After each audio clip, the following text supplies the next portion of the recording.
Alors, concernant Grande-Bretagne, qui est d'origine de tout ce conflit-là, vous devez savoir, vous avez oublié, hein? Vous avez oublié. Vous devez savoir que quand on a voté aux Nations Unies la création d'État d'Israël, il y a certains pays, plus de 20 pays qui n'ont pas voté. Parmi ces pays-là, c'était Grande-Bretagne qui n'a pas voté. Alors, vous allez me dire, mais David, écoute, Grande-Bretagne, abstention. Abstention. Nous ne sommes pas des imbéciles. Nous. Abstention, c'est encore pire de ne pas voter. Ou voter négatif. Celui qui vote négatif, il frappe. Il dit, voilà, non. Mais celui qui dit, il cache quelque chose. Et ce que les Britanniques, ils cachent derrière l'antisémitisme britannique depuis des années. Il était tellement grave qu'ils n'ont pas voté non, mais c'était abstention, puisque tous leurs esclaves, les pays colonisés de l'époque, colonisés par Grande-Bretagne, ils ont voté non. Mais eux, ils n'ont pas voté non, abstention, pour pouvoir jouer comme ils jouent actuellement, comme ils jouent, double face. Moi, j'ai donné une conférence, j'ai animé un dîner-débat il y a déjà des années. Dans ce dîner-débat, il était présent également Roland Dumas, l'ancien ministre des Affaires étrangères, l'homme fort de la France à l'époque de François Mitterrand. Mais vous êtes plus par en Arabie Saoudite, même les protestants clergés en Grande-Bretagne, parce que vous savez, la France est un pays laïque. C'est le seul pays laïque en Europe. Mais le Grande-Bretagne, c'est un pays religieux. Je vais vous donner quelque chose que peut-être vous ne saviez pas. Même Ben Laden, la famille Ben Laden, était associée avec George Bush. En 1947, à la suite de tout ce qu'on avait vécu, la guerre, les camps, les malheurs du peuple juif, l'émancipation du tiers-monde, le pays arabe en particulier, l'ONU avait décidé de créer deux États. Alors, pour des raisons qui ont été dites, on a créé l'État d'Israël et on n'a pas créé l'État palestinien. Votre tête a été détournée contre Roland Dumas et tous les hommes politiques, l'homme d'État français, que les Britanniques ils ont essayé de le détruire. Ne soyez pas maniaque en disant que David, c'est quoi Bretagne. C'est la vérité. Aujourd'hui, je suis en train de vous dire.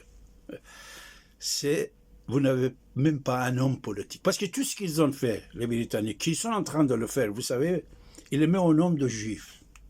Il le fait signer par les juifs. Il dit c'est les juifs, c'est les juifs, c'est les juifs.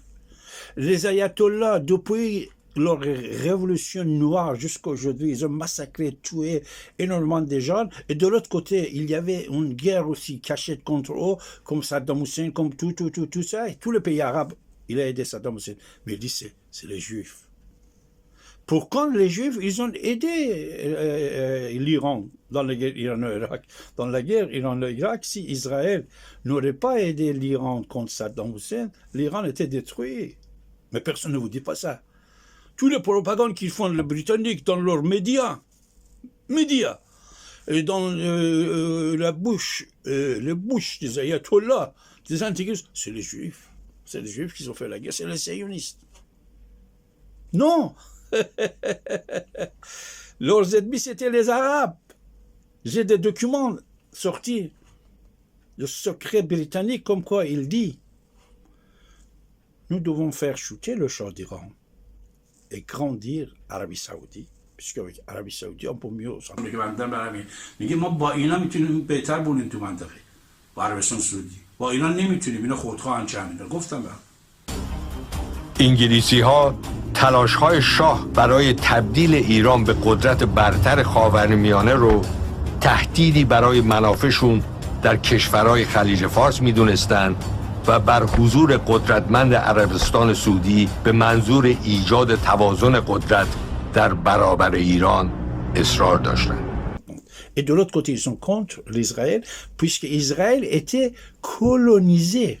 N'oubliez pas, il était colonisé par les Grands-Bretagne, par le Grand-Bretagne. Le Grand-Bretagne était patron de Palestine, d'Israël.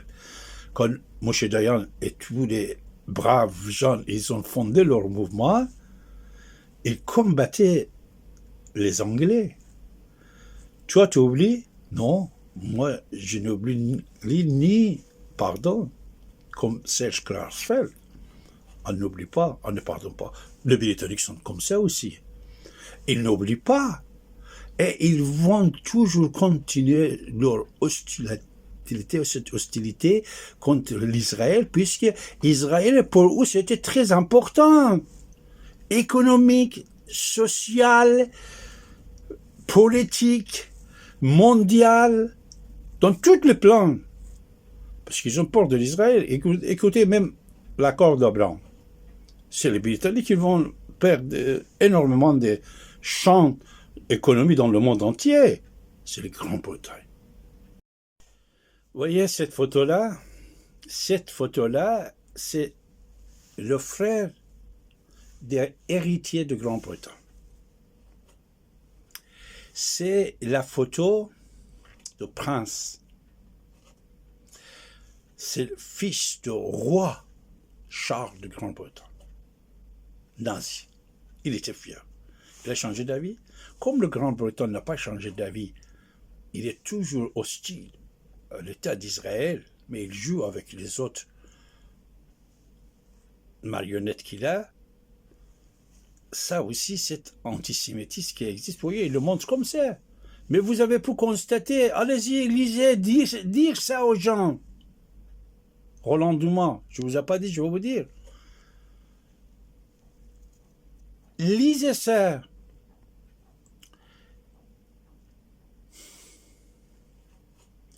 Combien de personnes en Grande-Bretagne, des grandes personnalités, ils ont soutenu officiellement l'Iran depuis la Révolution noire jusqu'à maintenant, depuis 1979 jusqu'à maintenant. Déjà, c'est BBC qui avait un rôle assez important pour donner le pouvoir aux ayatollahs. Deuxièmement, une fois à l'époque de Khatami, le régime iranien, il était presque tombé. Vous savez qui est parti en Iran pour soutenir ce régime? Le roi Charles. À l'époque, il était prince. Lui-même, il est parti en Iran, serrer la main de Khatami et parlait avec les esclaves, avec tous les ayatollahs fabriqués par le... Non, soutenez. Les Grands-Bretons, regardez les ministres des Affaires étrangères britanniques.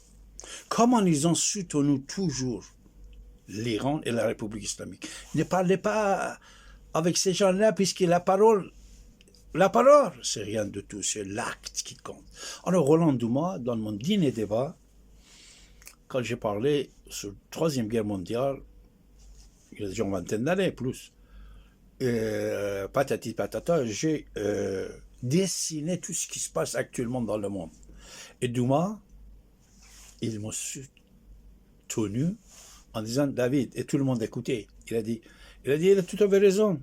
La Grande-Bretagne, moi, à l'époque que j'étais ministre des Affaires étrangères français, chaque fois, comme c'est moi que je disais quelque chose, ou Mitterrand, il disait quelque chose pour fabriquer la paix entre Israël et Palestine. Parce que vous savez, Mitterrand, il avait un rôle assez important de faire serrer la main de Yasser Arafat, de Shimon Peres ici à Paris et beaucoup d'autres choses. Enfin, il disait, chaque fois qu'on disait des choses, on voulait faire des choses, j'étais convoqué par le ministre des Affaires étrangères britannique.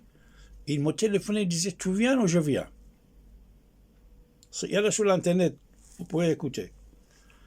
Et il disait, écoutez monsieur, ça, ce n'est pas votre domaine. C'est-à-dire Israël-Palestine, vous n'entrez pas. C'était colonisé par Grande-Bretagne, Israël-Palestine.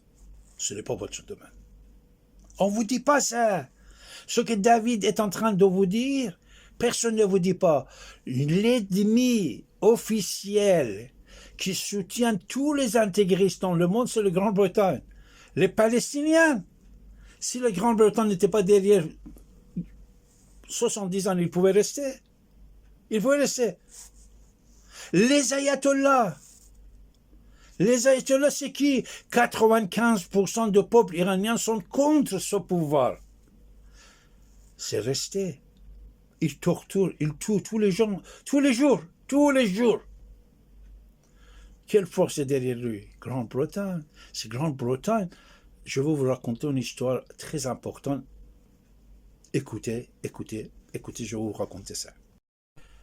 Il y a une personnalité assez importante iranienne, premier chirurgien cardiologue iranien, il s'appelait professeur Seyfuddin Nabavi.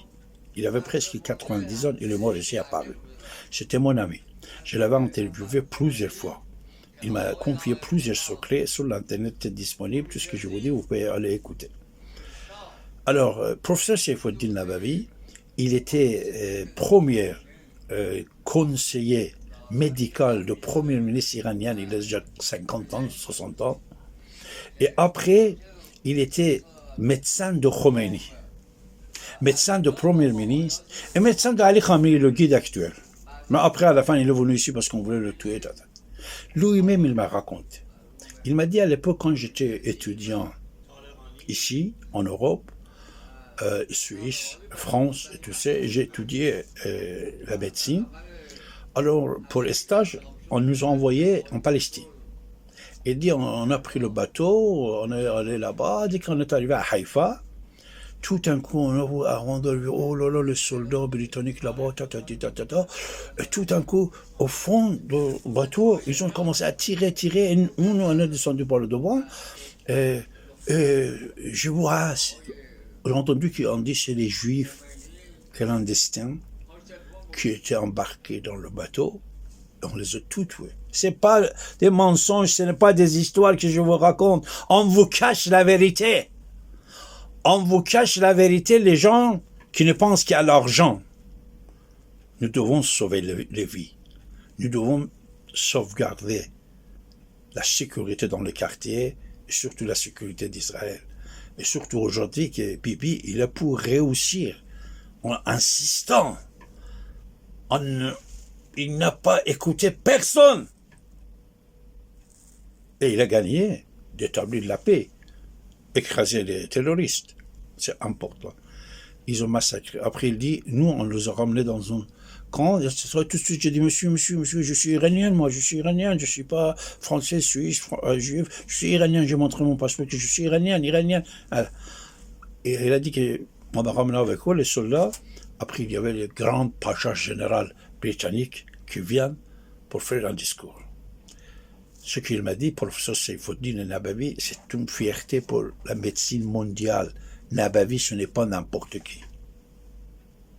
Il dit, le général, il commence à parler. Il dit, ce soir, j'étais tellement fâché, c'est pour ça que j'ai tué, les Juifs, ils n'ont pas le droit de venir ici, ils vont faire ça patati. Mais je vous dis une chose, ce soir, je viens d'apprendre que les Nations Unies, il a voté en faveur de l'existence d'État d'Israël.